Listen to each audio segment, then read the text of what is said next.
I just, we'll see. We'll see Anybody who's has here. anything? Huh? We'll see who's here, ready to chat with you. Yeah. Oh. Anybody have anything to share or any questions or any good quotes? Let's see. I might have some here. These are quotes. This is Mirabai was one of Mara's favorite women saints, and this is from one of her poems. A mother and daughter were being sold into slavery and had only a moment to say goodbye forever. Mirabai says, I cling to God like that moment. You hear that? I'll read it again. A mother and daughter were being sold into slavery and had only a moment to say goodbye forever. Mirabai says, I cling to God like that moment. Wow. Here's a good one. This is Saint Teresa of Avila.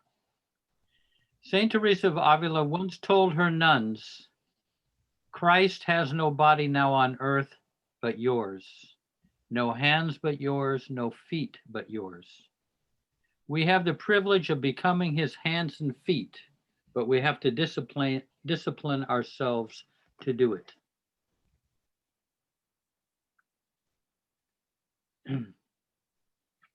This is one that I tried to remember today earlier. Rumi was once asked, is there a way into the divine realm here on earth? Rumi replied, yes, there is a door between this world and the divine within. For every person, its size is subtly different, for it has the shape each person makes when on their knees. No one enters the rose garden unless lost in adoration and wonder. No one walks through that door except on their knees. Yeah.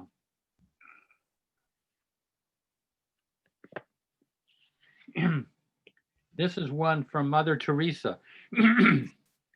And probably you folks know, probably have heard, there was a Baba couple in Calcutta that she knew, and one day they brought her a picture of Baba, and Mother Teresa held it to her heart and said, he's Jesus, but don't tell anybody until after I die.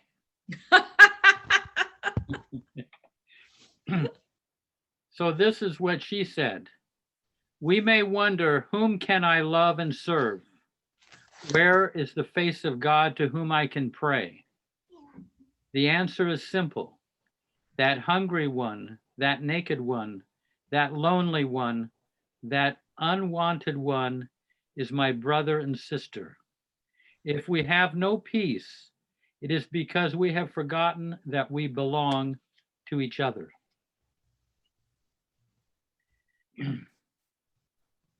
Was that, did you hear that?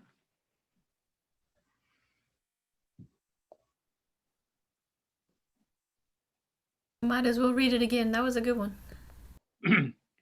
Okay, this is Mother Teresa. Hey, is that a Dove bar you got there, Diane? Close, but it's a skinny version. Oh, that looks good. It is. I'm sorry. I just had to have it. Oh, no. And I would share if I could. This is Mother Teresa. We may wonder, whom can I love and serve? Where is the face of God to whom I may pray? The answer is simple. That hungry one, that naked one, that lonely one, that unwanted one is my brother and sister. If we have no peace, it is because we have forgotten that we belong to each other. Jeff? Jeff? Yeah. Would you do me a favor and ask VJ to move over a little bit to the left so I can see his beautiful face?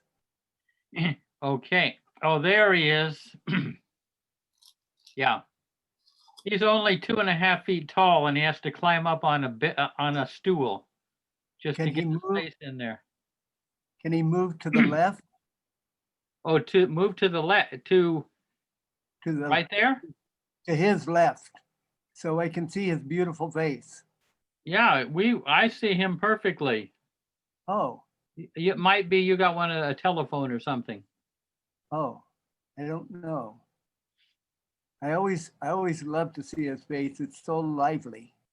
He has the most cheerful face. Yes. So here's one. This is Monty, Baba's sister. She she quoted this one. I prayed to you for strength to carry out your work. You gave me weakness so I would depend on you. That's Monty being side by side with Baba her whole life. I prayed to you for strength to carry out your work. You gave me weakness so I would depend on you. Yeah, Lanita. I have one very good one from Mother Teresa also. So she's saying, prayer is not asking. Prayer is putting oneself in the hands of God at his disposition and listening to his voice in the depth of our hearts. Beautiful. I love that. It's so- Wow, I should send that to me, or I don't know if you can, but I email to you. yeah, Okay. Okay. yeah, I'll Good. put it on.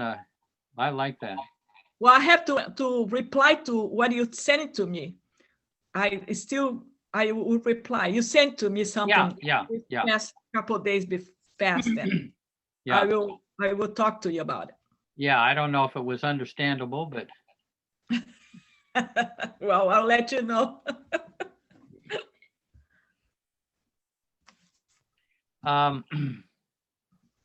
I was trying to think.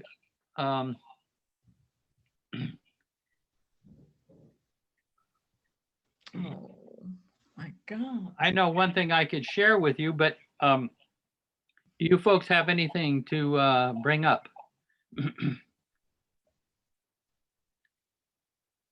Aha.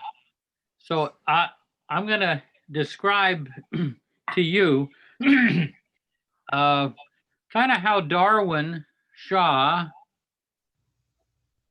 kind of conveyed in his very unassuming way how to give things to Baba. I don't know if that might be interesting, but oh, good. There's Alan. We'll wait till Alan actually appears. Hey, Hey, Straight up my hair for Alan. hey, did you get my email, Jeff? not the latest. Yeah, I know. I texted. I got you back. I said, hey, no, everything was great. I just had to leave to meet with Adrian. Oh, okay. Yeah. It was sure nice having her sing. Wow. Yeah. No. Hey, so and look at Peter. I mean, Hey, what's up? What's up, Peter? Jay Baba. What's going on, Nice man? to see everybody. you got your chin. You know, your chin is bigger than the top of your head. I know it is. It's the angle. It's the angle. It's all about angles and geometry. Oh my God. Oh, So I there he is. And now he's in proper proportion. It's all about the camera angle. Yeah. Jeff, you're funny. So I don't know if this is a time to tell, but how Darwin, in his very unassuming and low-key way, brought home to us how to give things to Baba. You know how you say, you know how Baba says, give me give me your sorrows, give me your joys, give me your job at the center, give me, um, give me your dog, roomie, things like that. No. So here's what a buddy of mine and I, headed out from the West Coast, and we were going around and visiting some of our college buddies. And one of them lived in this little town, and we didn't realize that right next door was the city of Schenectady. And we had heard that there was an elderly couple who lived there. And so one day we got the nerve to give them a call. And so we pull off the side of the road into a telephone booth. They don't have telephone booths anymore, and we called, and it was Darwin and Jean Shaw, and they invited us right over. So we went over to their place, not knowing No. anything about them, and they didn't know us from Adam. But we went there, and they, we were there for about 3.5 hours, and we heard the most intimate stories about Bob. I mean, they had met Bob in the 30s, and they had so much contact with him.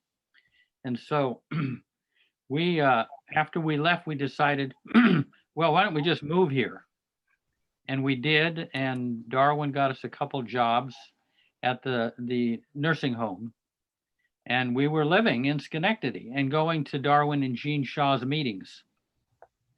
Now, one of the things back in those times that the older Baba people who had met Baba, stressed to the young people like us was to live in the world and carry out your responsibilities wholeheartedly and responsibly, and remember Baba constantly.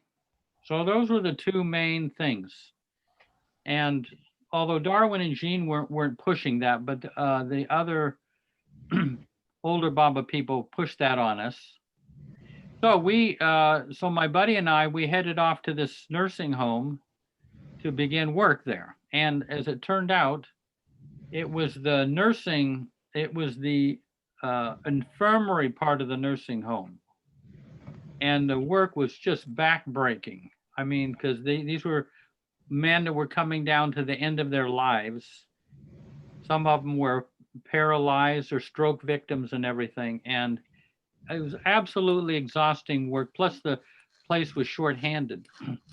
And so, so what we did, we did the work wholeheartedly, but it was very hard to remember Baba at the same time. I mean, the demands of the work were so huge that if I wanted to remember Baba, I had to go down to the bathroom and,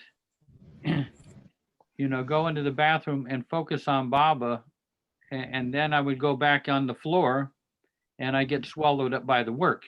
Are you guys able to follow this? I don't. Yeah. Okay. And so this went on for about a month.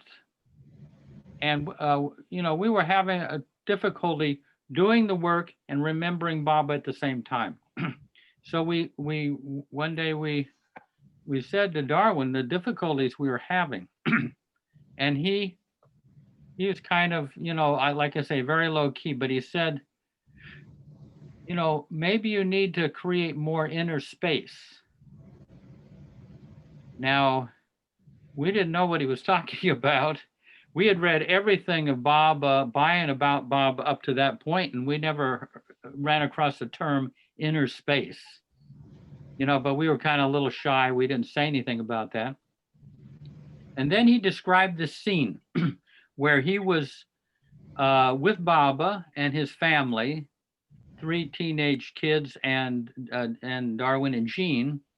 And Baba said to them, "If you love me, you must give me everything. All your strengths and your weaknesses, your pleasures, your pain, your joys, your sorrows, give them all to me. Hold nothing back and be free. And this will please me." So we started to do we started to do this. And the thing is I had this deep feeling of dread in my lower part of my heart. I mean, I don't know if it was connected with going to this work or not, but I would feel dread, but usually it would dissipate by about 11 in the morning. But when I started giving this dread to Baba at an inner level, the dread would go, instead of stopping at 11 o'clock, it would go all the way to bedtime. And then I wake up in the next morning, it would be dread all day the next day. Dread, it got worse. And I'll tell you just kind of how I would give things to Baba. Everybody has a different way, but this was my way, and Darwin didn't give us any instructions. But I just pictured Baba kind of inwardly in front of me, and I would put my awareness as deeply as I could on, say, the dread. I put that, and I would imagine that dread flowing over to Baba. That was my method. And I would be doing that during the day while I was doing my job. But after a month, I decided it hasn't got any better. It's gotten worse. So I must either not know how to give things to Baba, or I'm giving them and I'm taking them back. I didn't know, but I decided to discontinue it. And around that same time, Darwin and Jean and a bunch of us went out to a cafeteria. And, at the front of the line of the cafeteria, I've mentioned this before, there are the stacks of dinner plates that are spring loaded. You take a plate off and another one pops up. You take another one. And Baba flashed this to me. You're giving me your dread, and you look down and there's no change. You give me another plate of dread, you look down, no change. But meanwhile, the stack is diminishing unseen below. So Baba flashed that to me and I got it. So in other words, whether you see the results of it or not, he was telling me, just go on and give it to me, even if that you don't see any results. And I told, later I shared this with Darwin. I said, I gave him this experience. And he said, that's exactly right. Whatever you give to Baba, like a plate of dread, it is gone forever. But there's a layer behind it that looks just like the one you gave him. So you give him that one. And it still doesn't look like you've given him anything. You give him another layer. It takes a long time before you even feel that anything has really happened. But Darwin said, yeah, whatever you give to Baba, that layer is gone forever. But he said there's something far more important. And that is, as you give things to Baba and he dissolves them, you make more room for Baba to live in you. You create inner space. As you kind of unload your warehouse of the psyche, you're clearing out, you're emptying out. And then Baba can start to live in you. You get his presence. So we start doing that. And so after that, we could be doing this work and we would have Baba right there with us. We didn't have to go down. I didn't have to go down the hallway into the bathroom and focus on Baba. The remembrance was all, and the work and the remembrance were all under the same roof. So does that make sense? I think I've mentioned that to you, Alan, before. Maybe not VJ. And so that was my little early sojourn in giving things to Baba. But Jeff, Isn't that over? Yeah. What's that? Doesn't that overload Baba? You can't overload him. Baba said, the ocean, you can piddle in the ocean. It doesn't change its composition. Jeff. Yeah. But if you give a person to Baba, yeah, not a person that you are somebody who's in trouble or needs more love or You Yeah. know, I just want to give to Baba, take care of this person for me, you know. Yeah. So how that works, then it's gone forever also? What, you know, the attachment is dissolved by the amount of love you put into it. You know what I mean? No. There, it's the emotions By talking and freely, the feelings behind it that is what you're giving feelings to what- Baba. When you give to Baba, there are feelings, attachment feelings. The attachments, you say that is going to go away. Yeah. I mean, it's diminish if you keep giving to Baba, this person who needs help, you know, Yeah. who needs Baba's love, who needs, I can't do anything anymore, just give to Baba. Sometimes I feel that. I can't do anymore, anything else. So I just gonna give to Baba, you know, or something like that, or a person who is like, I don't know, who is bothering me or Yeah. not bothering me, but it's like there's something I Yeah. want to get rid of this person Yeah. in my heart somehow, not get rid of, but you know, diminish my attachment to this person. Yeah. So I give to Baba. That happened already to me, Yeah. but it didn't change a thing. Uh, you mean the conflict or the attachment or The Yeah. attachment, the whole freaking story, it didn't change. no? It's I mean, still I the spent. same until these days. Oh yeah, no. It is. I mean, Erich used to say that spiritual progress is very, very, very, very gradual. Four varies. Very what? This isn't like one of those Very, very, very, very what? gradual. Oh, gradual. Okay, I got it. Wow, I can tell. Tell me about it. But if that person is in your heart and you give your heart to Baba, you then that love comes into the picture and your attachment dissolves. But very gradually. Okay. It's not like a weekend seminar where you can dump off your ex-husband or something. I got rid of him. No. No, it's He took my husband already, yeah, so I don't have to do anything anymore. yeah, No, but that's a real thing that you're talking about, Jeff. It's like I myself definitely feels like layers that Yeah. that seem impossible. It seems like nothing has shifted in consideration to Yeah. to the thing that's really affecting me, or like whatever that, you know, especially feelings or like attachments to certain things. Attachments to certain things. Some of it just doesn't feel like it's budged, but I like that you said that Baba said just to give it to him anyways. and not only that, what I found, and you may find this if you do it. I mean, I've been doing it for years. Is it creates a camaraderie with Baba. You know, I mean, it's like, hey, what do you have to give me today? You know, and I say, well, Baba, I got that anxiety that's been bugging me for the last month. Oh, you mean just that same old stuff? Yeah, well, give it to me anyway. You get there's a sense of humor because you'd like to give Baba something really special, and usually it's just garbage.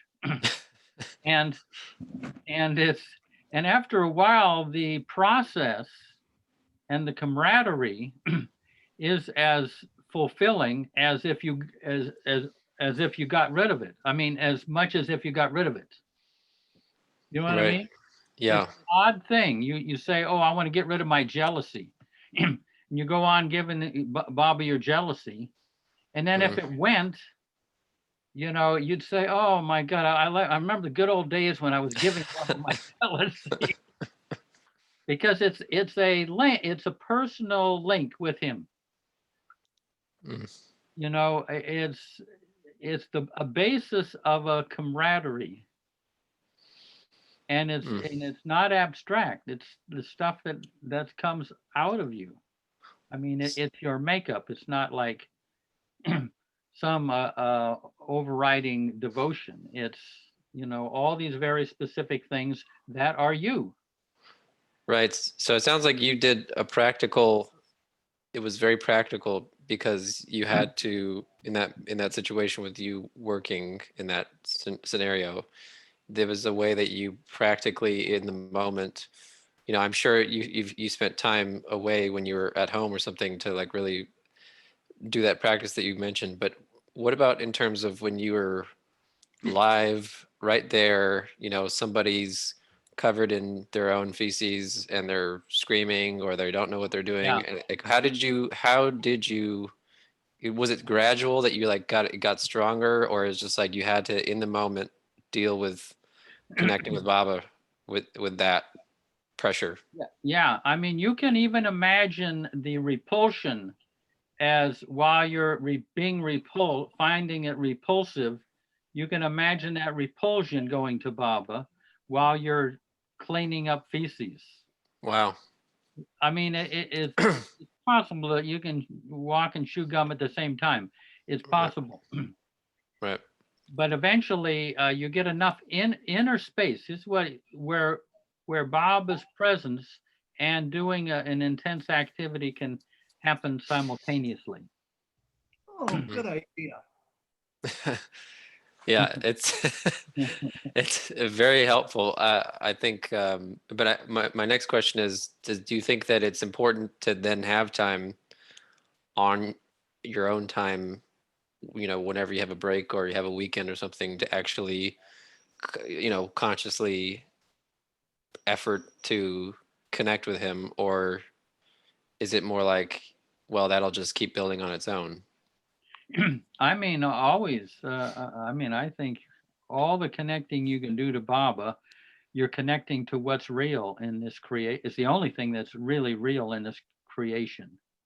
Yeah. So you can't go wrong. Baba's trying to get us out of the spiritual into the real with him. Right. And he is the only thing that's real? Yeah, I mean, yeah, or God, and Baba being God is the only real thing. So we should just drop our bodies. What's that? We should just drop our bodies and Well, I would make as much use of your body as you can as a vehicle for love, for serving him, Yeah, because that goes into the whole transcendence thing, and we're not here to necessarily just transcend, right? Yeah, I think it's, down here at this level. Well, what it says in discourses and God speaks, it's like only through a human body do you get God realization. I mean, in the human body, and that's pretty profound. So like, even if you're an angel or wherever you are, you have to come back in this thing and do the work. Yeah. how did Baba find out that he was becoming God realized? Say, how did Baba Find out that he was becoming God? that he was? Yeah. No, I mean, he had some sense of that in growing up. But, once he had that experience where Babajan kissed him on the forehead, he didn't even have to think about whether he was God. He was in God, lost in God. How did his parents react to that? His father knew that Baba was, well, you probably remember when he was trying, Baba's father was a real seeker, and he was seeking God, and one day he received this message after many, many years that he wouldn't achieve his goal himself, but he would have a son who would be the embodiment of that. So Baba's father knew who Baba was. He knew that he was the the avatar. But his father- mother also kind of knew, but she also wanted him to maybe become a lawyer or a businessman and get married and live a normal life. Didn't she was always trying to get Baba to normalize, but you know, he just It's kind of hard for a God walking on the earth to feel as a God with all of the pressure that's around him. yeah, crushing, absolutely crushing for Baba. Hey Dave, have you heard of this book or Oh, seen yeah. it? The Joyous Path? Yeah. No, I haven't. Betty- Yeah, Betty- this book right here, I think it was written or edited by Heather Nadell. Yeah. Yeah, it goes into extensive detail with Baba's early life and his parents, and it's just a sweet, very sweet open book that brings Mani to your front door, and she tells stories with her brother, the God Oh. Man. Where did you find that book? This was actually from Karen Talbot. She she had some books, and this was one of them that they were offering. There's a whole list of books, but you can get this online at Sherryar Bookstore, I think, right? At Sherryar Yeah. Sherryar Books. Can I Um, see the title yeah. again? Yeah, it's called The Joyous Path, and there's Okay. two volumes. Oh, Monty, Yes, this is Mani. I thought, just a minute, I thought you had turned into Monty. No. Yeah. Yeah. So yeah, it's a really helpful book if you want to look at some of those details that you're asking Thank about. you. Yeah. I do. Oh, that's exciting. Answers. I love answers. And Ellen looks like Meher Baba. Yeah. Yeah, they're very. Well, maybe some of you had this same thought, but when I went the first time to India, I thought the Mandali would be these spiritual giants. And I thought that I would have to really scale great heights to experience Baba. And when I got there, I was so relieved to find that the Mandali were like my favorite aunts and uncles. Same I size. could see, wow, that's doable. I can do that. I didn't they have were- to go to any great, You a didn't have to spiritual climb height. a ladder. What's that? You didn't have to climb a ladder to see them. Yeah, no, I didn't. I was able to be on terra firma. Yeah. When Betty and I took our family to India, it was like having 6 weeks of total love. Yeah, Absolutely true. it was. They were so approachable, so welcoming. You were brought in like family. Was that Yeah. did that same thing go for Padre? Was he approachable to one and all, or just a select Yeah, few? yeah, he was, but he had he had a kind of a fiery personality. But Yeah. if you could, if you weren't scared off by that, you know.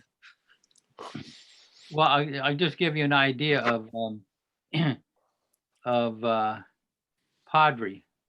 I think I might have mentioned some, but Padre was, you know, he was kind of the embodiment of masculinity, and he kind of tall and thin and had a very unique way of speaking. Like, what are you eating there, huh? You loonies. They only bring me loonies here. You know, that's the way he would speak. One time there was a whole busload of people that came to Mehrabad, and he came out and he said, "Oh no, more loonies." And so the people in the bus thought that it was a lunatic asylum, and they drove on. Well, they were right. Yeah. But just to give you an idea, Baba I think, well, Bao would tell this probably from Baba. There are three types of personalities. One is a peach. It's soft on the outside, but it has a pit in the middle. Then there is like a nut. It's hard on the outside, but soft in the middle. And then there's a grape that's soft on the outside and soft in the middle. So Padre was like a nut, hard on the outside and soft in the middle. So just to give you an example, this one guy had gone overland to get to Merabat. And, that's a long haul. And he arrives and he's kind of disheveled and dirty clothes and unshaven and everything. He arrives at Lower Merabat and he says, "Where's the tomb of the Avatar?" And this buddy of mine says, "Well, it's up the hill there." And so he starts off, and then my buddy goes over and says, "Oh, I'll go up with you." So as they go up the hill and to the Baba's tomb, which is about maybe an eighth of a mile or something, as they're going up the hill, Padre is coming down on the same path. And he gets within about 20 feet of this guy and he says, "Is this the way you dress when you go to the tomb of the Avatar?" The guy looks at him and says, "I don't let anybody tell me how I dress when I go to the tomb of the Avatar." Padre looks over at my buddy and says, "I like this guy." So there's the hard shell and the softness, But you could be put off. But I mean, did people get in fights with him? I mean, no. I mean, arguments. Did people get in arguments with him? No, he wasn't that type. Uh-huh. No, he just had a kind of no, he wasn't really abrasive. He was just, you kind of knew that was kind of his personality. You didn't take it that personally. Yeah. Jeff, Yeah, could I sing a song? yeah, go ahead. It's very short, but I have to go soon, and I'd really like to sing it to all of you. Okay? Yeah, go ahead.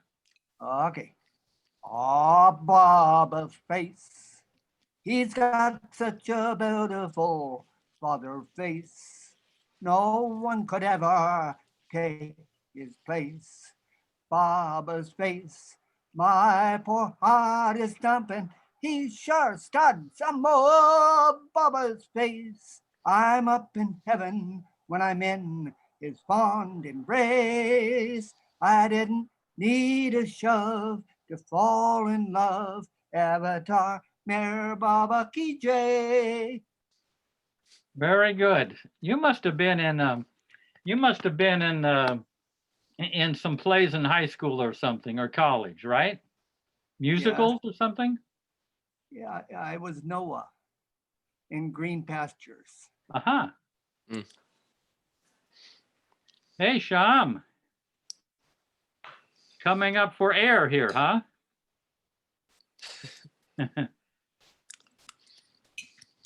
Let's see. Yeah. Yeah. There's another, go ahead, yeah. I was just going to say that I just remembered something I listened to with Padre. Now that we're talking about him, he did mention very briefly about somebody asked him about meditation, and he kind of was like, why do you ask me about meditation? And like and then he's just like, "Duh, you don't need meditation." And then he was just like, he's like, "It's very simple. You just," and then he's described basically what you were saying, Jeff, which is like, it can happen anywhere. You smoke a cigarette, you sit, anywhere you are, you just tune in 1 minute. It just takes 1 minute, I tell you, and then that's it. And then, but it was very like just very passing, where he was just basically describing, you just tune in with Baba from wherever you are. You just tune in with him. He's like, you tune in with the king. Yeah, he's it. the king. Yeah. And so but it's basically a similar thing of like, you just shift your perspective for that moment wherever you are, and it doesn't require you to like go into a full on, like pause traffic to just like, hold on guys, I have to meditate. I really gotta meditate to connect with Baba right now. I'm sorry, I'm holding the whole lineup. I need to, you don't have to do that, which is I found refreshing. Yeah, for them, everything, it's all the same. Right. Baba's world, Baba's. But here's another little story about Padre. Padre used to sit on the veranda about maybe 100 yards from the highway on a chaise lounge with his back to the highway, and he would be there in the evenings up until probably midnight. And this friend of mine flagged Chris. He used to work at Marizod, and then he would go into town, have a few beers at Sarosh Canteen, and then make his way out to Maribad. And the curfew was 9:30. And on one of those occasions, he realized he lost track of the time. So he had to come back to Maribad and try to sneak in. And so he had the rickshaw guy, drop him off about a half a mile up the highway, and he was sneaking in, trying to sneak into to the back of Maribad to his room. And he's doing that, and Padre says, "Who's there?" Shouts out in the night. And Flag Chris says, "Nobody." "Mister, you ain't nobody yet." "Mister, you ain't nobody yet."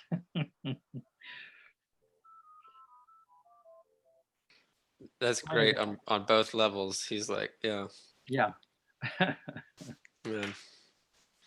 Wow. So did you spend much time with him in general, or what was your personal experience Yeah, with him? you'd he was great to hang out with. I mean, it was harder to get him to kind of recount his life with Baba. He was kind of getting meals and set up in and he was a manager of Maribad, the whole area, upper and lower Maribad. And yeah, he wasn't a touchy-feely guy. Sit down and tell you heartbreaking stories about Baba. He was, kind of unsentimental. Yeah, he says that in one of those videos. Does He's like, he? I have no sentiments. Yeah. Somebody asked him like, I think it was Richard, or what's his name, Dreyfus. Yeah, Robert Dreyfus. Robert Dreyfus. Yeah, he's like, Kaka, there's people watching you. There's video right now, and this is millions of people in the future are going to see this, and it's people. You're walking on sacred earth. What do you say? What do you say to these people? Yeah. And he literally starts out by saying, "I have no sentiments. I have no sentiments. I all I do is work for the master." And it was just like, whoa. Like, it just was a total blind shot for me the first time I ever watched that. I was like, what? Because I was watching Erich, and Mani, and they're so like you said, they're kind of like that peach sort of love where they're soft on the oh wait, no, not peach, because peach is The soft nut. on the outside. Yeah. The nut. Yeah, he's more like the nut. Yeah, like an almond. I remember him saying this, but I can't remember the exact quote, but he said, "We are the keepers of the kingdom. We can let you in or we can keep you out." I mean, basically, his interior was like the kingdom, and he could let you in or keep you out. My goodness. I mean, it was an unusual revelation about him. I just remembered. Yeah.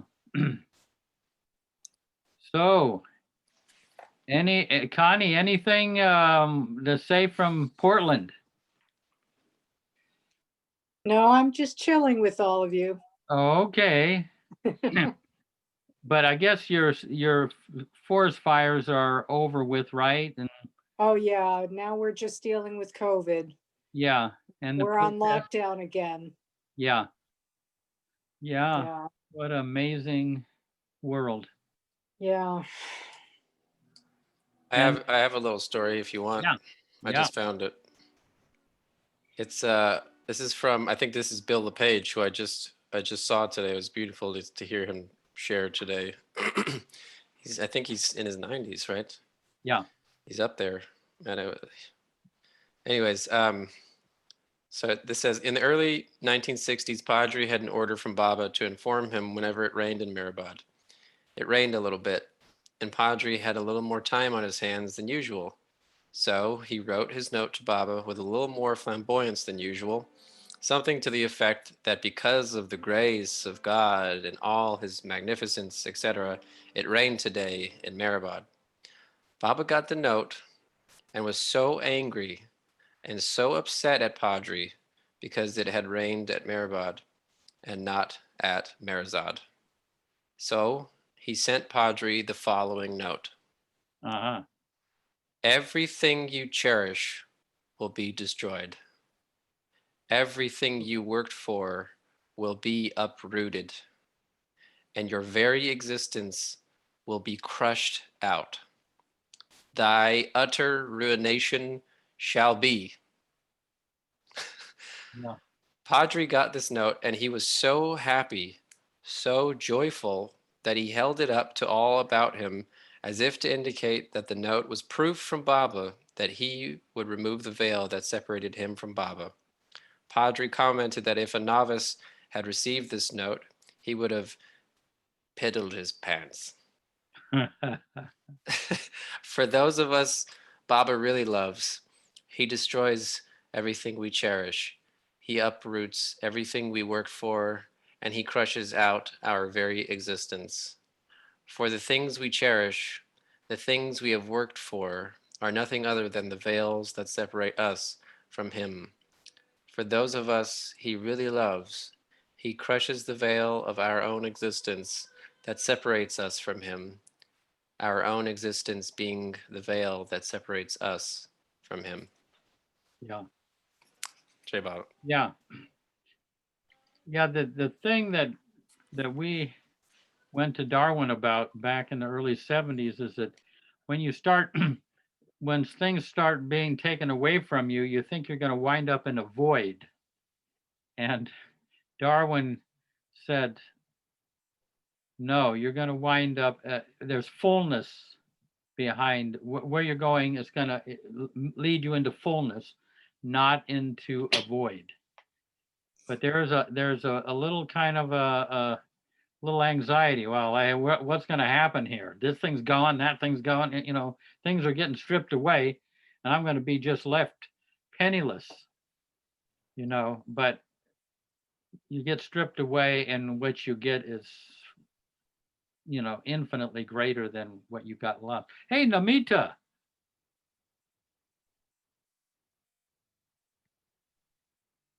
Now she has to sit up.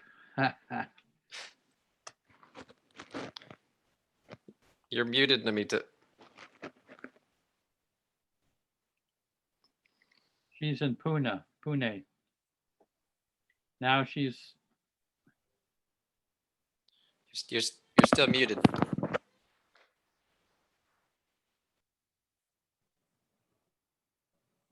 Can you hear me now?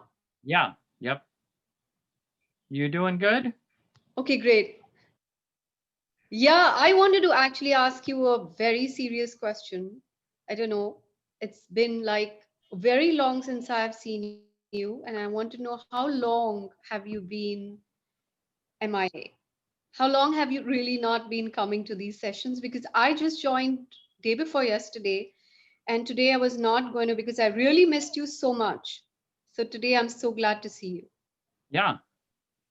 Yeah, we're still I'm so around. Just enjoying the session. we're aging, you know.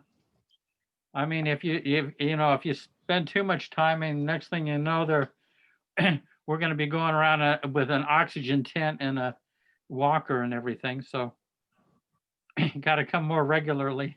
Oh, sorry. No. Hey, Okay, are you so well now? yeah, good. Yeah, my pulse rate's 19. You No, well now? You better now? yeah. Hey, so have you been to Mehrabad at all? Okay. Huh?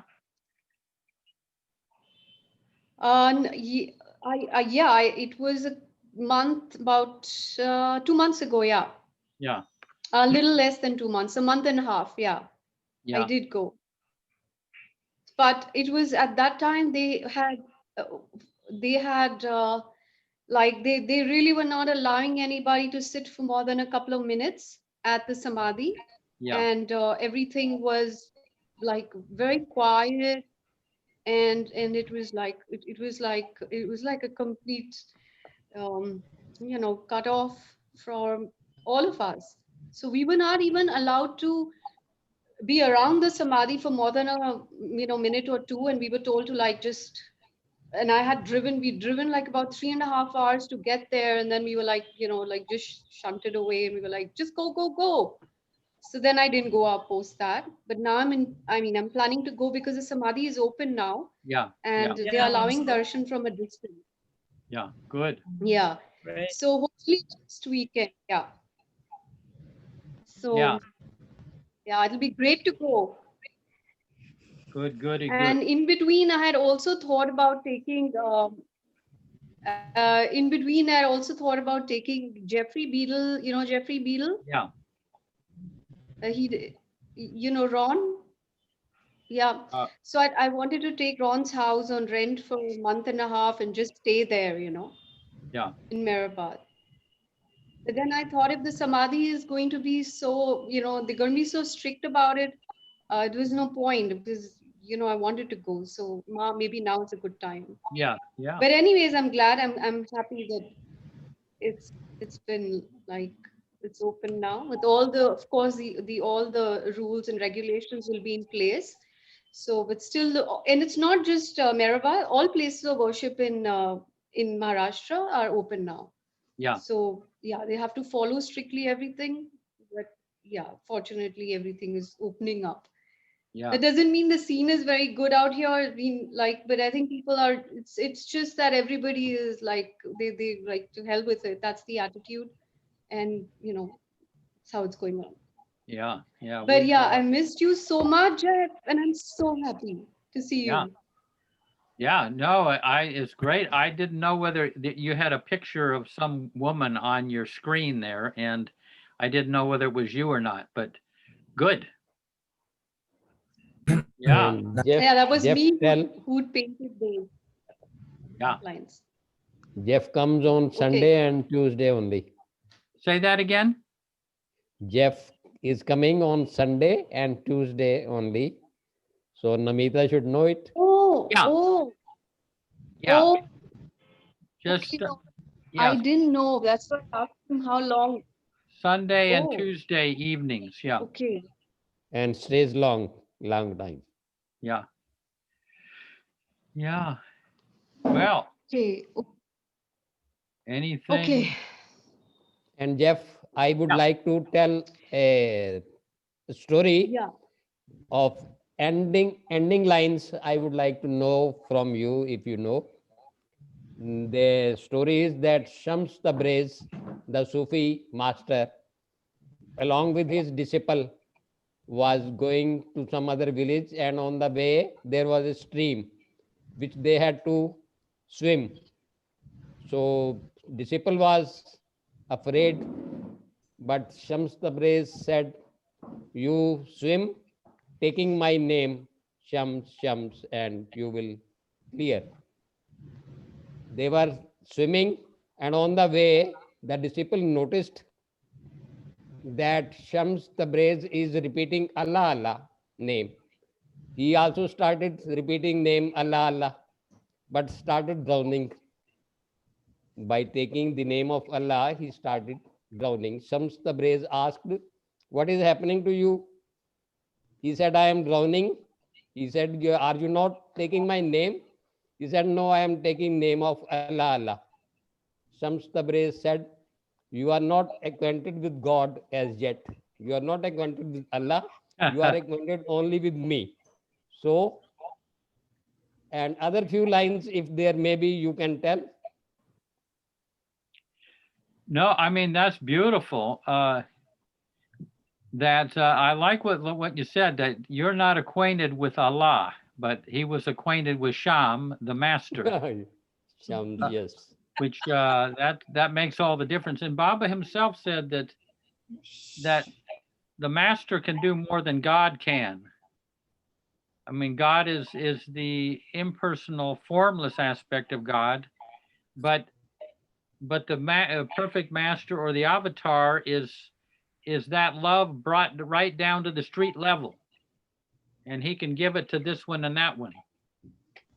Whereas the formless God is just radiates love, but the avatar perfect master can direct it, like taking a magnifying glass from and training the light of the sun on very specific places. So, I mean, Adi used to say that Baba is greater than God,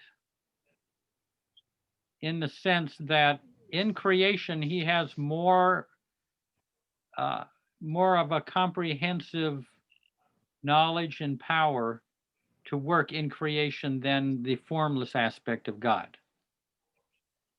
I don't know if that makes any sense. Yes, I mean, that is good. I mean, if you think of God, the formless aspect of God, infinite God, is like a puppeteer, and the avatar or the perfect masters are like hand puppets. They're really the same as God, but then the hand puppet can do more on the stage than the puppeteer. You know, so the Yeah, I have a question, Jeff. What's that? I said I have a question here. Yeah. Go ahead. Does that make sense, Shams? So there is a, Yes, Yeah. that is good. okay, ahead. because it brings to mind a doha. Can you hear me? Yeah. Yeah. Hello? Yes. Yeah. Okay. So it brings to mind, as what you were saying, that it brings to mind a doha. First, let me tell you that it's a Kabir doha, uh, which goes like this. Guru Govind dono khade, kiske lagu paए, balihari guru aapne, chin Govind diyo milai. So that's the original doha. The translation is that if God and Master would both to be standing, okay, I would Yeah. rather bow down to my Guru, because he's the one who is going to, or you will unite me with my God. Excellent. Now, Yeah. in this scenario where we have Baba, I just wanted to know, is Baba a master? He's God. For us, he's God. So we don't need any intermediary here, but is Kabir referring to a perfect master then who can unite him to God? I mean, this is a little confusing, so I'm sorry, Well, but I mean, Kabir is talking about like a sense? perfect master or the avatar. I mean, Yeah. someone in form that can can take you, ferry you across from creation over into God. It takes a human being, a master in the form of human being, whether it's Baba or one of the masters. And So now Baba was not, he's God, he's the avatar. Yeah. So, but yeah. he's also a master. I mean, in human form. So he can give realization to anybody he wants, even more than a perfect master can. But what's interesting is a lot of Baba's Mandali, Baba said, would be perfect masters in their next life. Well, not necessarily next life, but in the lifetimes to come. So Mani is going to, Baba said Mani would be a perfect master. Pendu would be a perfect master. Padri would be a perfect master. I think Muhammad Must, a whole lot of them. So Dr. Goer. So Baba is the one to create those perfect masters that you run into are really old disciples of, pretty much old disciples of Baba. Jeff, could you maybe just based on what God speaks says, like the difference between the avatar versus the five perfect masters, like the functional difference, maybe that could offer assistance to the question of perfect I mean, because he is a perfect master, but there's a difference between the avatar and the five perfect ones. Yeah. I mean, of course, when a perfect master dies, he's no longer in creation. Whereas Baba is eternally in creation. In fact, here I'll give you, I'll read what Baba has said. Hey, right on top. This is what Baba said. I wrote down the dates because people might not believe it. 25th of July, 1960. Baba said, the same theater, the same show, the same actors, 24 hours a day, eternally. And I have to not only keep awake, but smile and clap. So Baba is kind of stuck. He's here eternally with each one. So Baba is different in that he is with everyone. Personally attending to everyone, looking after everyone. A perfect master only has to look after his own disciples. And then he's out of here. I don't know. What do you think, Alan? Or Jay? You know any of this stuff? Yeah, maybe So when we pray to Baba, even now, that means he hears us, right? Yeah. He's always with us. Yeah, I mean, he's right in your. Like even after the avatar period, even in a couple 100 years, he'll still hear us, right? Yeah. I mean, Baba's body isn't here, but his personality is eternal. I mean, his companionship is always there. Great. Like That's someone awesome. who follows Jesus, they could have Jesus right there with them, because he's still here, even though his body is no longer here. But does the energy then change, or how does it matter then if you worship Jesus or Meher Baba? Would there be any difference? And then why does Baba say that for 100 years until after my manifestation, I will still be, my energy will still remain? Yeah. I mean, or it's very potent. Yeah. So what is the difference between then Well, Meher Baba and say Baba. avatar? I mean, Prophet Muhammad, one of the things he says is, between you and me, there are 49 veils. Between me and you, there are no veils. So, say Baba is, what happens is Baba remains there even after 100 years or 200 years, but what happens, the veils between us and him start to thicken up. You know what I mean? In other words, you could go to the tomb and feel Baba very close because the veil of illusion is very transparent in Baba's tomb. But if you go to the market, you go down on MG Road, and you don't feel Baba in the same way as you did in the tomb. Yeah. Even though Baba is equally an MG Road, but the veil of illusion is thicker there and it's more transparent in the tomb. You know what I mean? Yes. That makes sense? No, the question, but the question was between Jesus and Baba. So you say that they remain, he remains forever. The form is no longer there, but then the energy persists. I mean, it is always present.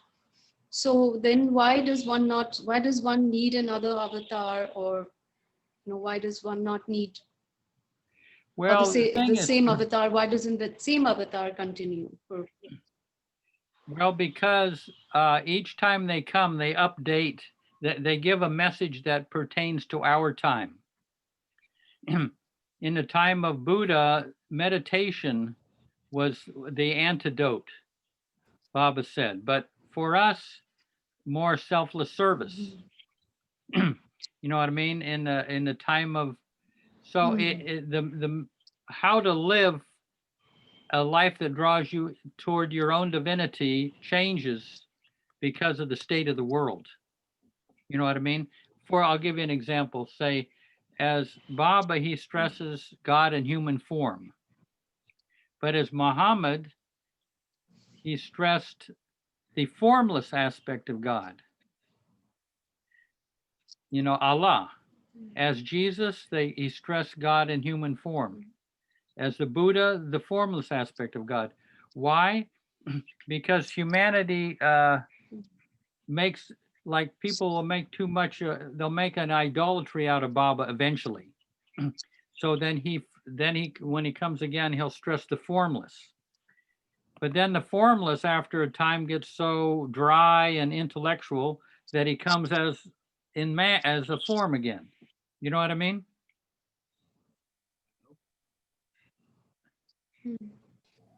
So is it that he's asleep for like 700 years until he comes again? No, he is right with each of us right now. He doesn't get any sleep. His body gets a rest, but his focus and looking after us continues from the beginning to the end. Baba said, I'm the only one who will be with you until the very end. No, so you feel Baba's presence, right? How can you feel Baba's presence over there and I can feel Baba's presence here?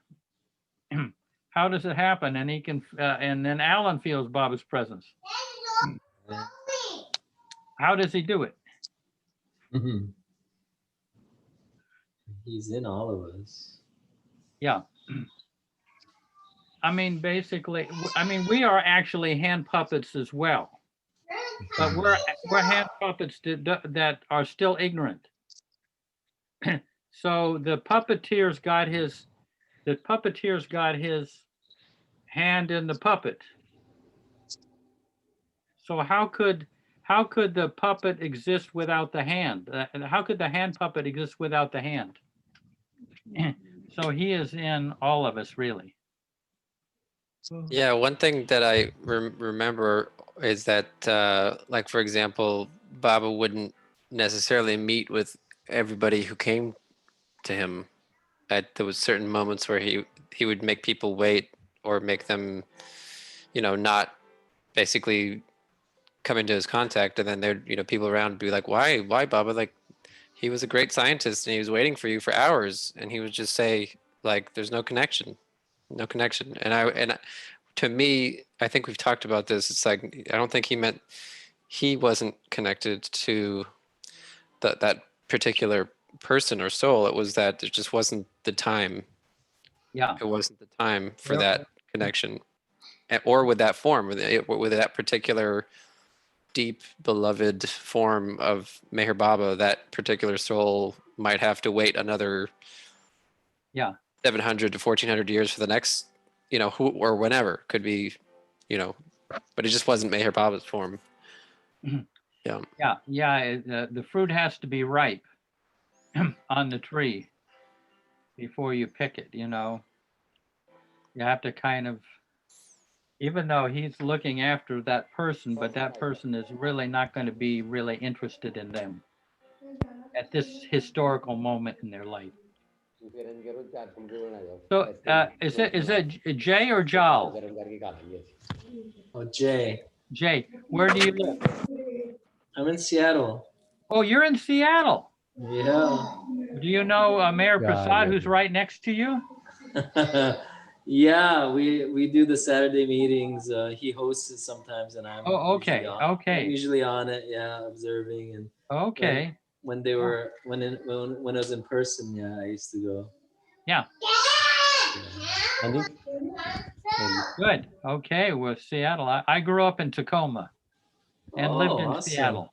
Yeah, Oh, great. And I don't know if you know Iraj and Pari. They're my yeah, in-laws. yeah. Up in Green Lake, right? Yeah, Yeah. we live right across the street from them. Oh, okay. Yeah, I know.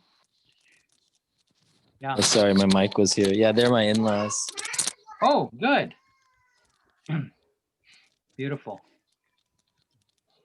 So So, well, oh, so you know, you're familiar with all this. Is that your child? yeah, there's two of them, 3 Oh, and that's 5. great. Yeah. Hey there. Hi. Say hi. How are you? Say hi. Hi. Say hi. That's so sweet. They're a complete, want soap. they're already Baba's discourses just walking around. Yeah, hopefully they're absorbing They it. live it. Hmm. There's a line from Tagore where he says, every child brings with it the message that God will never forsake mankind. Mm. We always have that presence in the world, that pure, innocent presence. Yeah, well, I definitely will take with me this week the just what you mentioned at the beginning of that spaciousness. It's something that at the pinnacle of the stress levels I was feeling during the elections week, I had to.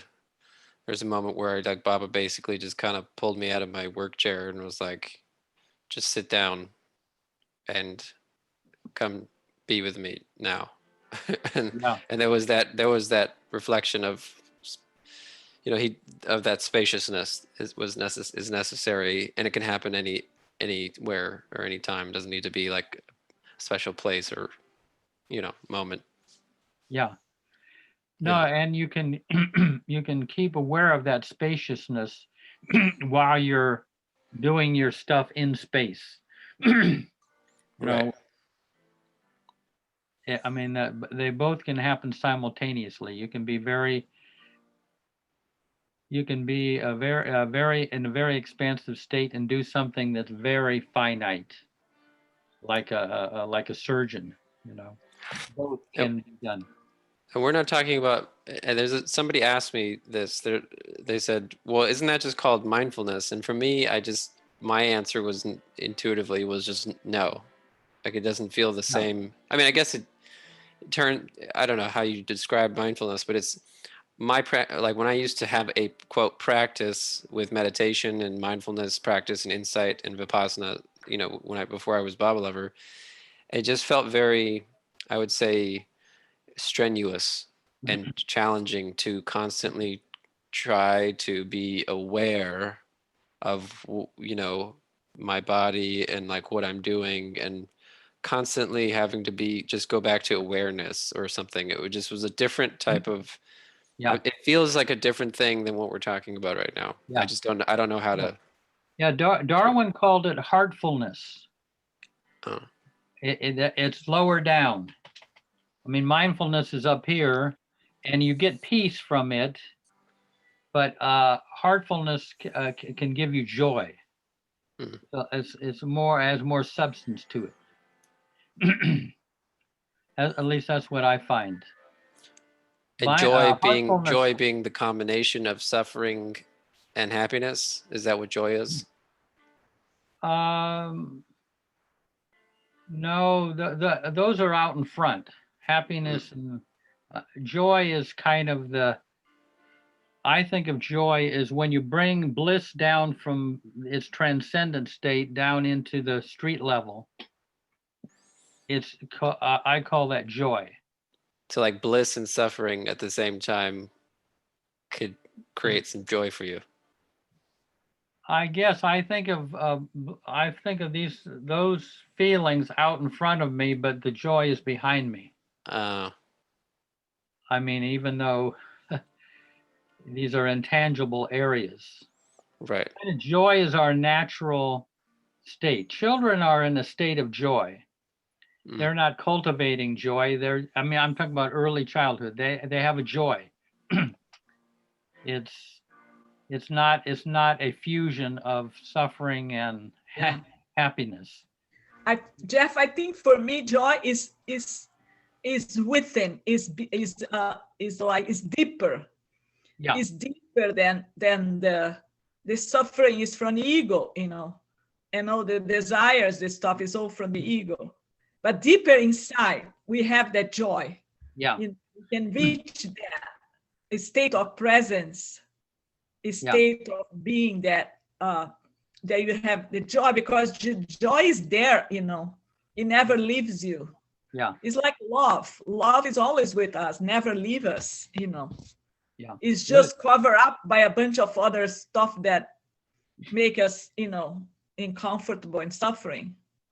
So you can have joy even if you're like, you have a flu and you're throwing up and something's coming out your other end and you're like feeling really terrible. You can still feel, you know what I mean? Like you're burnt out or whatever's happening, you can still touch into that.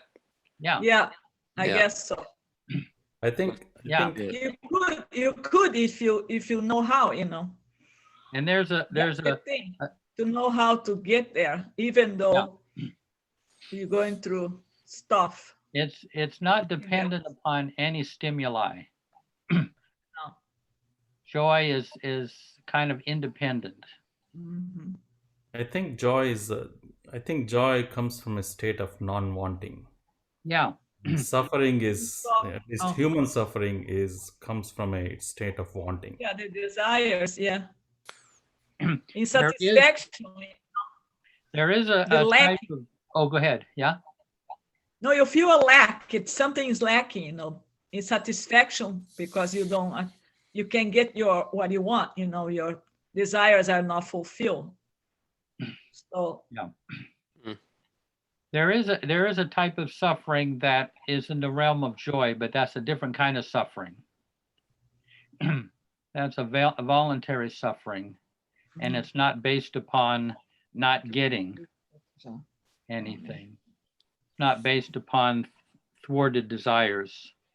It's a different thing. So that's a big one, though. I just thank you for that, Mayor Prasad, because that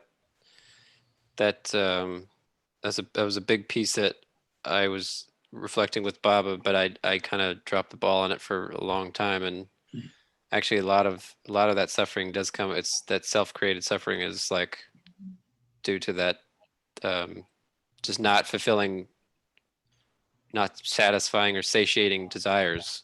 Yeah. Not having them fully all the time, because you ultimately want them all, but even if you get all your desires, it's never going to be enough. It's a void. It's never, it's actually never enough. So you're just perpetually suffering from not getting, you're never going to live forever. You're not going to have your wife and your life forever. It's going to all dissolve. Yeah. And but it's at that joy place is like, you can sit with that, shift the perspective and be like, oh, all right, well, that's a tough one. Yeah. That's I'm pretty thick in that. Darwin talks about turning off the wanting machine. Right. Yeah. Turning it off. That sounds like there's an engine running and you just turn the key. Yeah. I mean, over time. So it's like you slowly like, I will, nah, not today. And then you're like, okay. All right. Yeah. Eventually. Or you can turn it on, but you don't drive anywhere. Right. Okay. Just let it idle. I'll just leave it idle, and then you don't act on the desires. Yeah. I mean, it's built into desires that they never work out, and that they have an intrinsic deficiency. Even if you don't know anything about spirituality, you're going to turn away from desires or wants because they just never, they have an intrinsic lack or deficiency. They just never quite do it. So even What if you about in didn't terms of know, addiction, though? huh? What about in terms of people who get addicted to things, like where Yeah. they don't care in their mind? It's like they don't actually care if there's never an end. They're just like on a they've broken the pedal to just go, and they're like going down a hill Yeah. full force. They're like, I don't care if this doesn't go anywhere. I just want to try Yeah. to get more blindly. You know, like Yeah. that's a tough one to turn. Yeah. But I mean, ultimately, it doesn't work, Right. If not in this lifetime, as Yeah. Lottie used to say, better luck next birth. It's a bag without bottom. Yeah. But you have to get tired of it. You have to get sick of it enough. Yeah. But what comes into start to get addicted to expansiveness. You start to get addicted to love, the loving qualities, joy, generosity, kindness, gratefulness. Those things start to be more. Our consciousness gets more drawn to them, and so you don't actually have to give up that stuff. It just you starve it. Your desires get starved because you're really interested in something else that's more expansive and deeper, and so they're not getting their nutrition. Well, but how do we bring it? Okay, help me understand this. I'm sorry. Okay, so if let's just take it down to like kindergarten level. So for me, I'm addicted to, let's say, coffee. Like I really need my coffee every day, and if I let's say try to starve my need for coffee, if I try to starve my need for coffee, let's say, the next, what happens physiologically, the headaches, the frustration, the body starts to have the reactions, the emotions, all that. And you're saying if I just keep on not feeding that desire to have coffee or don't have the coffee, then eventually over time, 30 years down the line, I'll be like, actually, I don't want coffee and I'm okay without it. But what about those sensations that are overwhelming? Where, like, if I was very, very addicted to coffee, or I'd like, the mound of sanskaras around that thing is just so incredibly powerful that even like a single thought about the thing kind of just has my body in motion already. I just can't even stop. I can't stop Decaf does help for Well- me. well, You get the aroma, you get the flavor. You I mean, I'm not talking about coffee exactly. Yeah, I think You know what I mean? also. You know what I mean? It's not like it's not just about coffee, but you know what I mean? It's like it could be Yeah, of anything. It could course. be gambling, or it could be anything. Like Yeah. what if you're at that level of Well, you just have so much baggage around it, so Yeah. heavy, strong. Yeah. that's a tough one, Alan. A Yeah. very tough one. It's But- gonna take you a whole lifetime to get off of that. But it's more qualitative things, the attachment to jealousy, the attachment to anger, the attachment to lust, the attachment to greediness. Yeah. Those are the heavy things. Right. And fear and worry. Those are the things. I mean, they are there. They're the kind of our lower self, and we want to kind of move out of that. We naturally want to move to a more expansive, kind of spontaneous, enjoyable, fun-loving aspect of us. And as we get more, as those draw us more, then a lot of those things worry. If you kind of got into something, suppose you got into mountain climbing, with great enthusiasm, then a lot of the worry that you might have been experiencing for months and months is you're not worrying anyone because that's being replaced by this enthusiasm. I see. Right. So for a long time, your worry isn't being fed because you've sublimated a lot of these things, even greed or retaliation. If you're into mountain climbing, you leave a lot of that behind. Yeah. So if So you you're, shift the tracks. yeah, You shift the tracks of where you put that energy, where you like, if you have, let's say, extreme lust or something, then instead of just reacting to the lust and going out and acting on it, you could be like, well, I need to paint something. Like, is that what you mean? Like, I need to put the energy into a physical Yeah. action or a physical something else, that instead of just going out and like having sex or doing whatever Yeah. that is, you know, you you need to. deepen, and you deepen your love for the opposite sex. Mm, You know, you have a deeper, it's deeper so that you meet, you actually more attracted to meeting on a different level, and right. it kind of phase out. It's not, some of these things can't be just given up by willpower. They have to Yeah. be replaced by some aspect of love. Right. I get more what you're saying now. Yeah. It's the qualitative, like, what are you, where's your consciousness focusing on? And if you just keep focusing on the thing itself, it's not really, you can't really like pull yourself out of that, because you're Yeah. trapped. Yeah. Yeah. The I see. thing that, one thing I found is that if you're unable to wean yourself out of it, bring Baba into that addiction and he'll slowly Mhm. wean you off Yeah. of it. I remember, I used to eat meat and alcohol before, and Esfandiar came to Seattle once, and we were having this meeting in Farshid's house.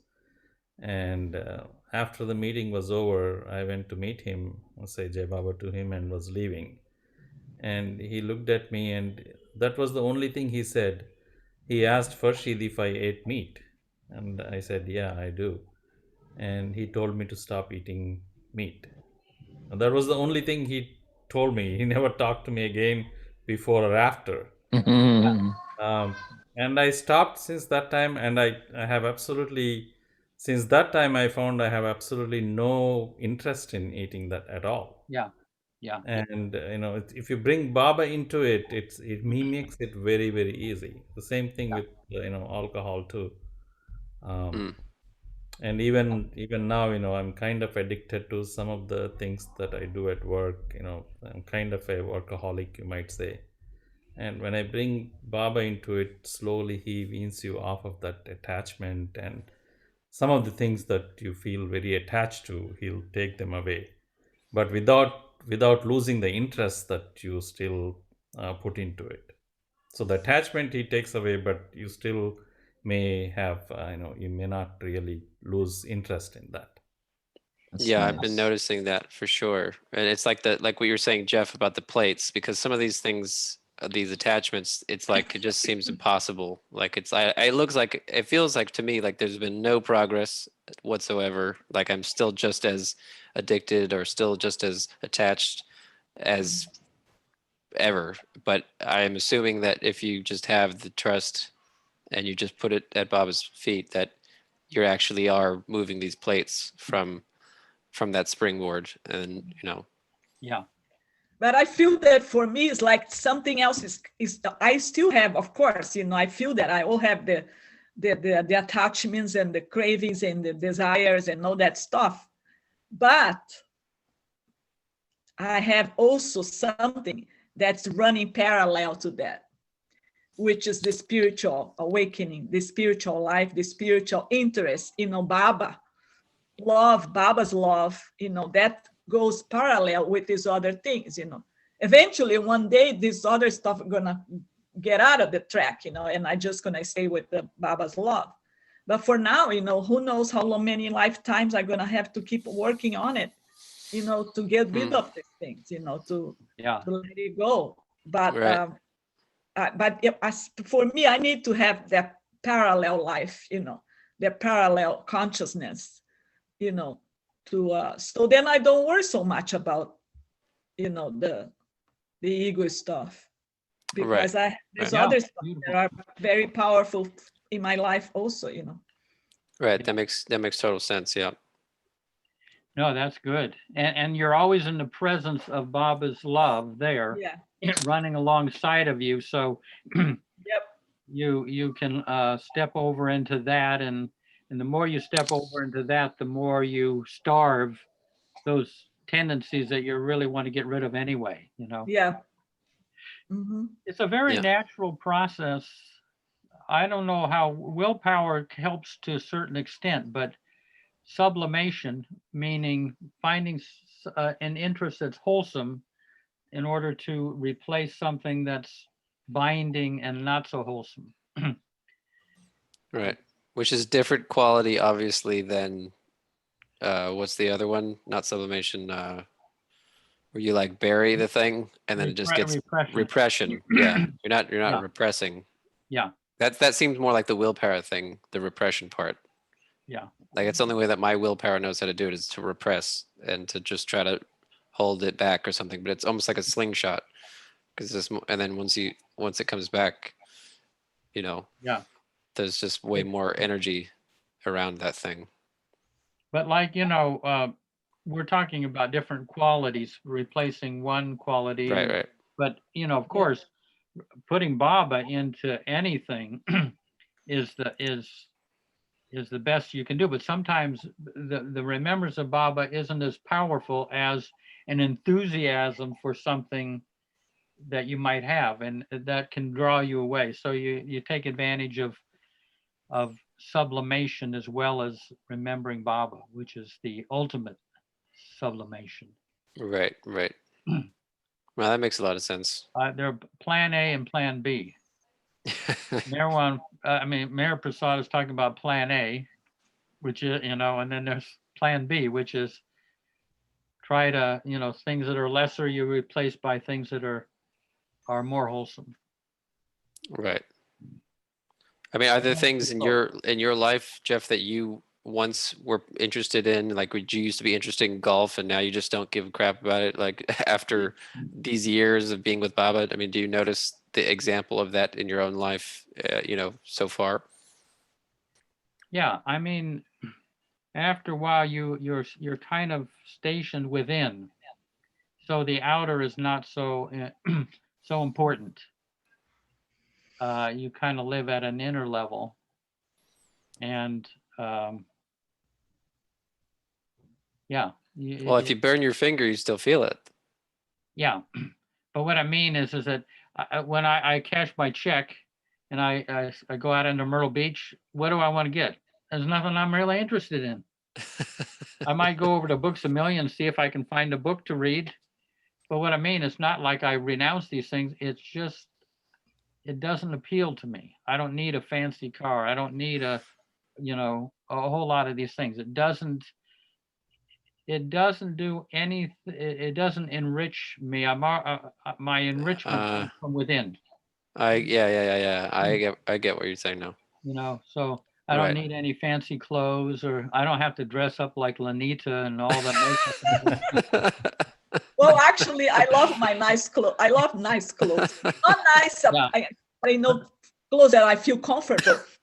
And I love to have a new pair of jeans. That's my thing. I always hunting for a new pair. I've got her husband's jeans. Her husband's jeans and shirts came to me. Oh yeah, right. So it all. So yeah, a lot of things. They fall away just from lack of interest. I didn't have to renounce the world. It just doesn't. It's not in. That's not. I'm not. There's nothing there I really want. If someone gave me a Alfa Romeo car, I really wouldn't want it because then I'd worry about not taking care of it. Yeah, right. Every time you park, you're going to be worried about if somebody's going to steal your car. Yeah, so I gotta worry about it. It's going to be a big headache after all. Yeah. I'd rather have a car that I can, it's got a few dents in it so that when I dent it, I don't feel so bad. Really. It gets like that. What about the like the worry for tomorrow, or like the pressure of life, like that sense of I don't know, like I just have that constantly. Maybe it's my age. I'm 29, about to be 30, so maybe it's the age, but I just feel like so much pressure so much Yeah. No, but anxiety. over time, you'll fashion your life to be doing things that you have a natural enjoyment of. Yeah. And so tomorrow is not something that you're anxious about. Tomorrow is something that you look forward to doing. Mm. But over time, like I say, you start out and you're stuck like you are. But eventually you say, I'm going to get a different kind of job, and you find one that's closer, that's a closer reflection of your natural interests. And, or something. One of my favorite jobs was when I was in Seattle. I worked at there was a place called the Archway Bookstore. I don't know if it's still in existence. This was back in the 60s. And all I do is just kind of shelve books, and people ask me what, books that might be interested in them, and I could go show them, hey, try reading this one. This is good. And I was so free. Mm. It was like, I mean, I could have done a job like that and remembered Baba, and I had nice interaction with people, but no pressure. I mean, any junior high kid could have done the job. You know what my fantasy was? Jay, I don't know if Jay is still there, but Mayor Prasad, my fantasy when in my early years with Baba was there's a thing called the Fremont Bridge, and it's a bridge that opens up. So there's got to be a little man on this little up on a tower. I mean, it's a little room up there where you could have coffee and everything like that. And you have a little room up there. And all you have to do is every once in a while press a button and the gate opens and lets some boats through. I thought, wow, that would be just good. I could just write poetry, be there with Bob, and my buddies could come up. We could hang out. My bridge. That was my fantasy. Wow. Well, that sounds Baba nice, was- actually. So what I mean is sometimes, you might find a job that you'll know if you get a job that works kind of nicely for you and Baba at the same time. Yeah, and then at the Like same time, your it's like, job, right? What's Like that? your job, like your job, Jeff. Yeah, but I lucked out. You well, did. Baba put you there. Yeah. He put you there, and that's what I guess I have to remember for myself. I Baba's gonna went choose my through- job. I went through a lot of odd jobs, believe me. I said, Baba, just point me in a direction. I'll learn it. I'll do it well. I'll do it in depth. And years went by, this odd job, that odd job, and everything. And it wasn't until I got to the center that I realized all those odd jobs had perfect relevance to my job at the center. I work with emotionally disturbed people. I as an editor on a newspaper. I did gardening. I worked even in Seattle doing as a janitor. I did a lot of odd jobs, but they all had relevance. So if Baba prepare you to deal with the loonies, Yeah. Yeah. Nice. Oh, the loonies that show up at the center every day. Yeah, Kitty and Elizabeth, she used to put me on all of the unbalanced people. I knew how to deal with them. Really. Wow. That's what I heard with Elizabeth did that as well, right? With with a more challenging. Yeah, no, she would generally shuffle them over to me, and I'd kind of deal with them. But Wow. I had a certain knack for that. But I did work with emotionally disturbed people, so that was familiar territory for me. You mean like a psychiatric ward or? Yeah, like that. Yeah. Wow. So all these odd jobs that's yeah. were, yeah. So sometimes you don't know what your job you may find out down the road that your job that you're doing now that's driving you so crazy is the perfect job for a certain type of training that you will need to have learned in a future job. Right. Bob is very economical. Yeah, yeah. I mean, I definitely didn't see myself doing Yeah. this work. It's like the opposite of my natural tendency. It's like Yeah.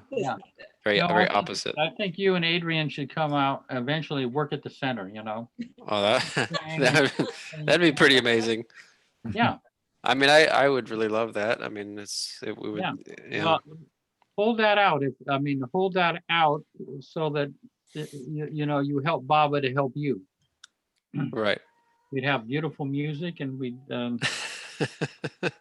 Yeah, I tend to think I get closed off when I think like that. Yeah, and I don't know how that works in the cosmology of Baba. It's just like I kind of stopped thinking about things like that. You know what I mean? For myself, like like praying, for example, like praying to Baba, like please let me have this, or I want my future to look like that. I've kind of just thrown my hands up and been like, all right, man. yeah. All right, you're gonna do what you're gonna do. But I don't know if that's But the necessarily thing healthy. is that it's all right to hold out a longing to Baba. Right. If you have a longing, you know, you don't necessarily have to get a contract written there, you know, but you know, give him a longing and and sometimes he can fulfill that longing. And the longing is usually a sign that it'll be good for you. It'll be good in your remembrance of Baba and your service to others, whatever. I Right. always did. I had a longing to serve Baba and work at the center, and it happened after a number of years. So Wow. I didn't say. In fact, I had a longing. My longing was to be with Baba when he comes back. You know, in 700 years. My always was my that was my secret longing when I was young. So, but Jeff, if you long hard enough for this, we'll get it.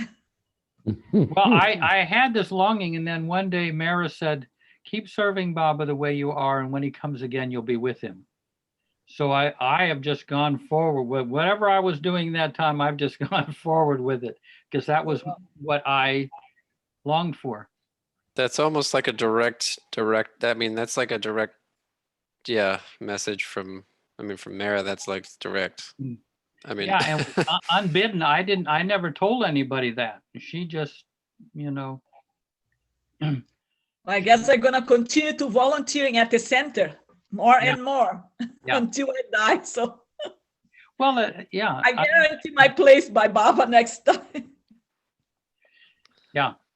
No. I mean, what about you, Mayor Prasad? Do you feel that about your work or your line? Because you mentioned being a workaholic, but do you feel like the line of work you do, this is what you ask Baba for? Sometimes Baba puts you in situations where you have to get over what is not your natural tendency. For example, I was not a person who liked confrontations, and it was not in my nature to do that. But Same. Baba put me in situations where I had to confront people and be in confrontations. And he did that as long as I felt comfortable in being in those situations. And after a certain time, I'm not bothered with those anymore. When confrontations arise, I deal with them and then just be over with it. And similarly, being judgmental of people was not something that I really liked doing at all. But he puts me in situations where I have to do that. It's my job to evaluate people and make sure that they are doing the right things and so on. So it's not really being judgmental, but having to do the job that requires me to do it. So he puts you in situations where you have to go against your your nature sometimes, and he'll basically make you go through it so that you can overcome that limitation. Absolutely. Yeah, and when next time you're with Baba, all of those talents, those abilities, he'll make use of. You know, it's not wasted. I mean, he's like very economical. He will, you know, you'll have a certain job from him, and you will have you've developed the skills. I mean, he's going to make use. He's going to make use of all of us.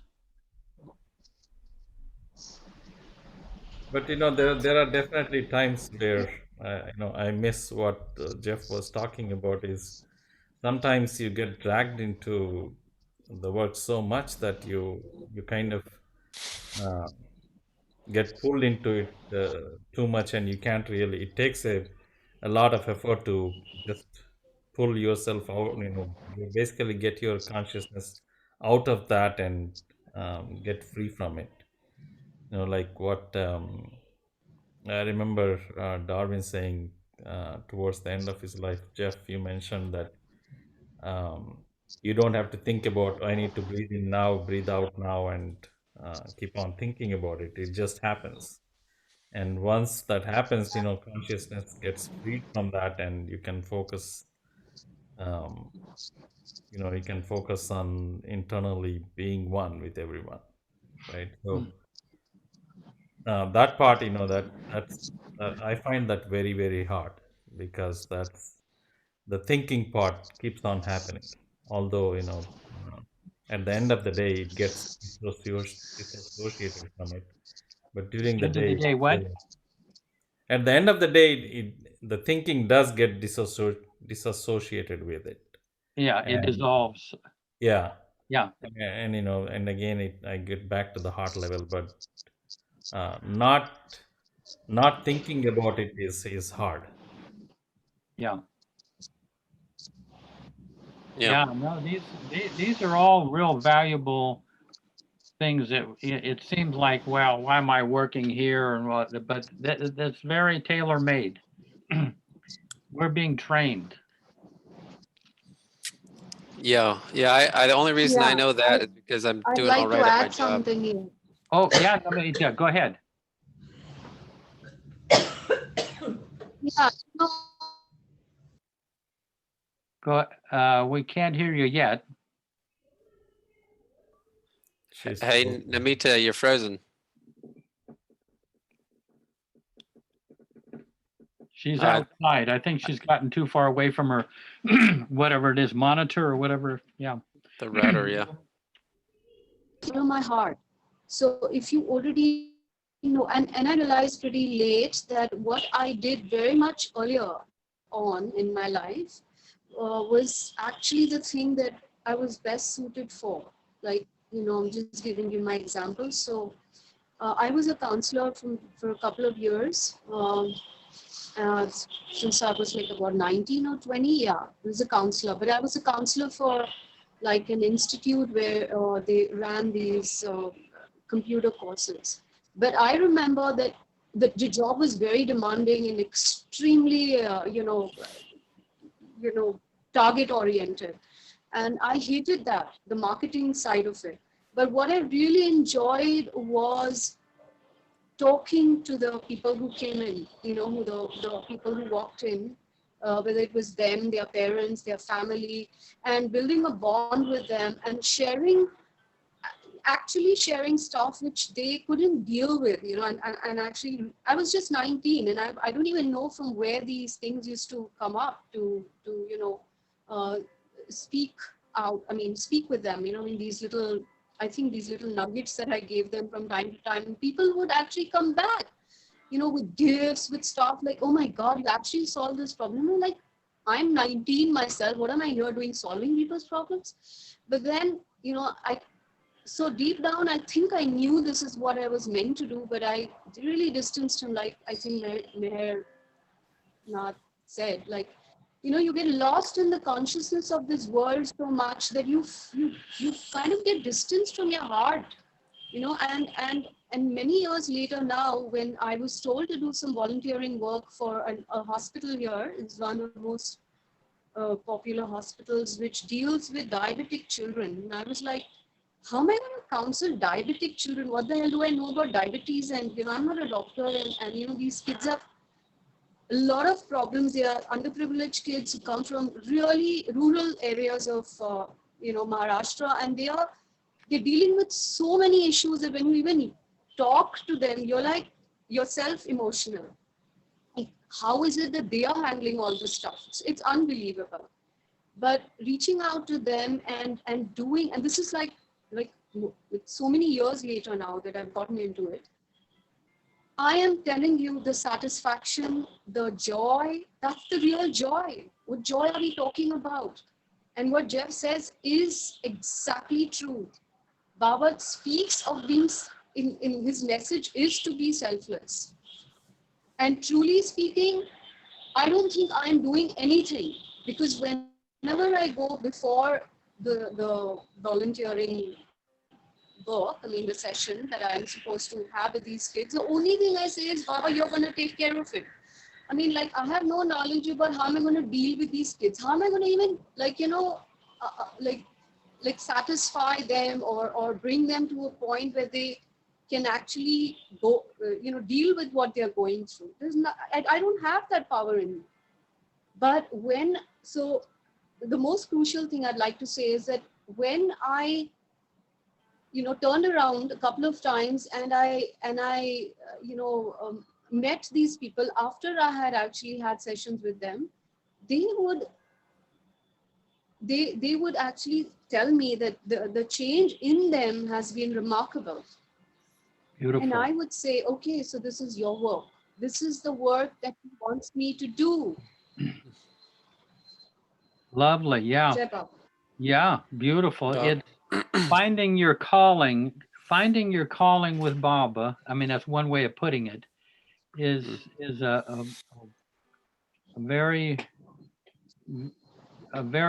blessing. When you're, like you say, you enjoy this, and you have a ability that comes out of nowhere, and you got Baba in it. It's a blessing for the world, and a blessing for you. Jesus. Of course, she's just learning this after she's 77 years old now. So. No, Jeff. No, I'm just joking. He's only 55. Then I'd be where you are, Jeff. When I'm 77. Yeah. I'm not quite there yet, but yeah. No, Yeah. No, that's a beautiful thing. I'm so happy to hear that, because that's yeah. But finding your calling, is not necessarily easy.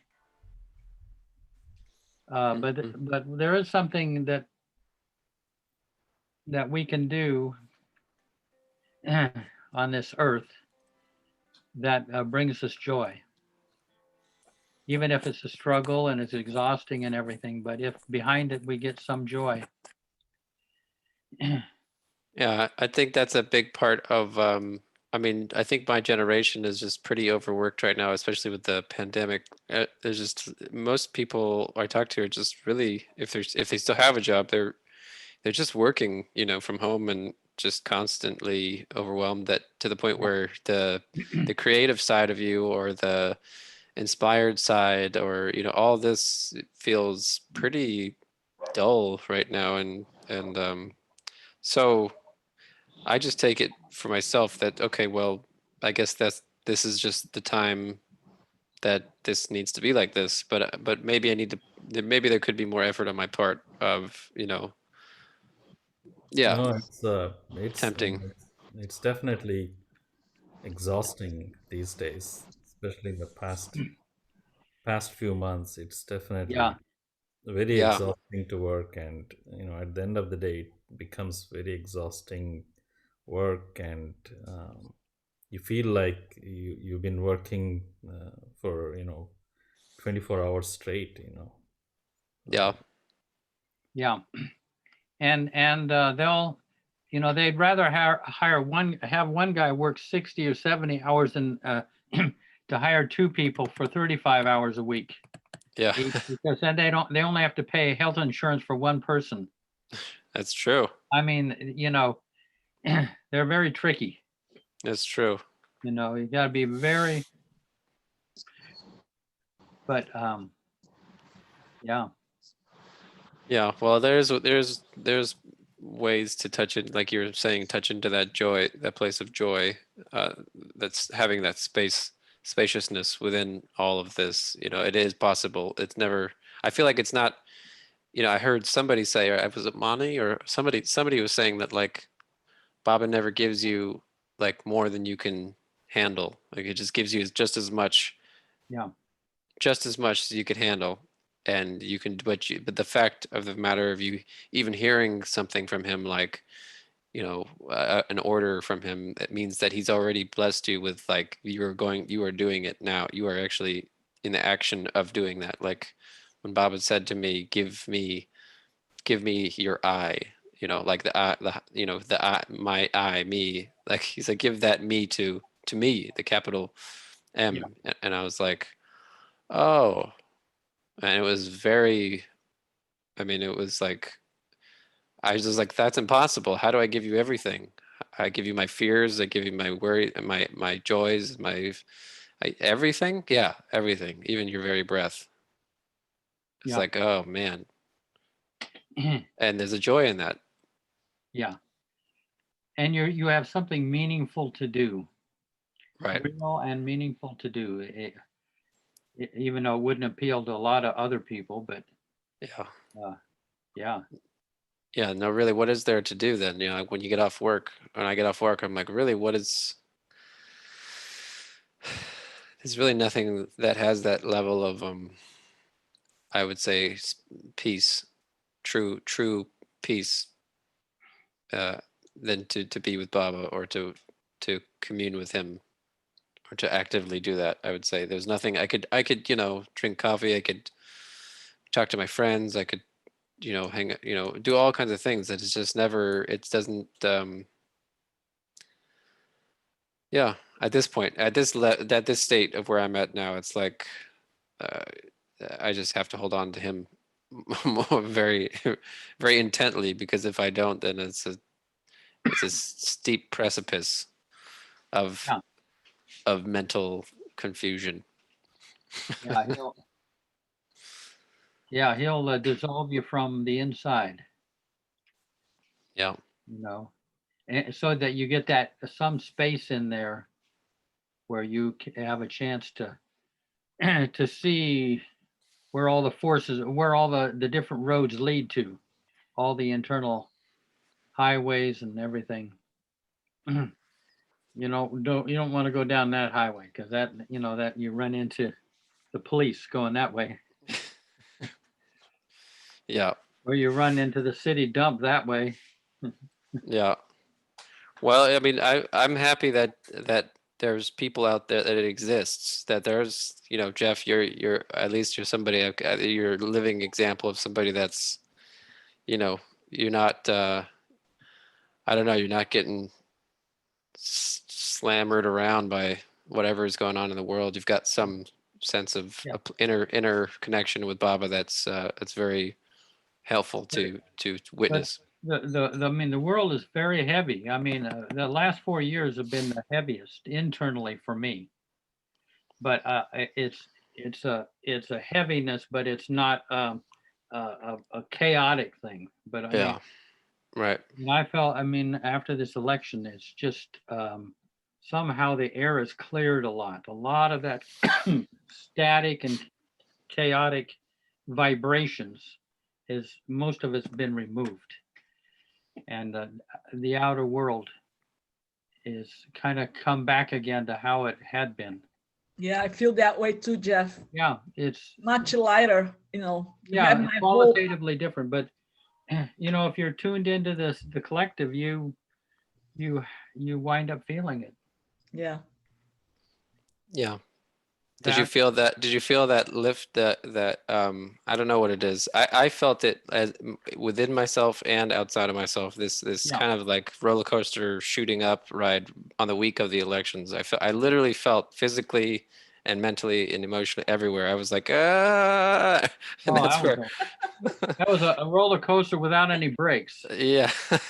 Wow. I just felt like I was going up, up, up, up, and then at the point where I was literally like I was telling you, my lungs closed up. Like I was so stressed that like I was like wheezing to the point where I couldn't sleep laying down, and that's when Baba kind of was like, okay, listen. Yeah. But I think that's what Baba does, you know. Baba tosses us around. He throws ourselves up around, and we do this, and then he catches in returning. That's a good thing, you know. You go like this, and then next thing you know, Baba is catching you down. Right. Yeah. Hey, So that's why he said, don't you worry, because I'm gonna catch you anyway. So just let it go. Yep. Oh, geez. Well, I guess it's getting around 12 o'clock and Yeah, time to go. Yeah. So Alan is still early. Are you 3 hours before than us? 3 Yes. hours? It's 9 o'clock. Yeah. So he's still early in the evening. We are late. We are like Yeah, you guys. midnight already. Time to go to bed. It's later for you guys. So Jeff, do you know that we're gonna get back to working at the Baba's Garden next Thursday? The crew. Good. Yes, Barbara said you can come. And I mean the whole crew, you know, before it was just Jerry and Dory. Yeah. For months and months. Yeah. Hey, when's it going to be open again, by the way? I don't know. I mean, it's open for walking around, but not Yeah. staying overnight is going to be, I think that's probably going to be closer to when there's a vaccine and. What about the lagoon cabin? I don't know. It's still locked. Still locked. Yeah. All the buildings, the public buildings are locked. We just walk around on the outdoors, you know. Yeah. Some bathrooms, there's 2 bathrooms, right there. Yeah. There's one bathroom that is open and one in the barn and the other one in the center, inside the center. So you just walk, but it's nice, you know. Beautiful day, you walk there and sit on the benches and hang out. Oh, it's beautiful. I mean, I wish I could be there in February. Well, we'll see. I'm hoping that we'll see what this vaccine does and yeah.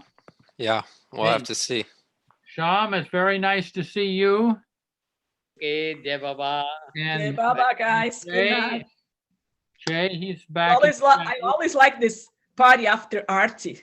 And yeah. Diane and Terry, they had to go somewhere. They still here? Oh, Marcia. Bye. Is coming on, but we're just heading out. Namita, always great to see you. Good night. Yeah. Night. Jai Baba, thank you. Bye-bye. Good to see you.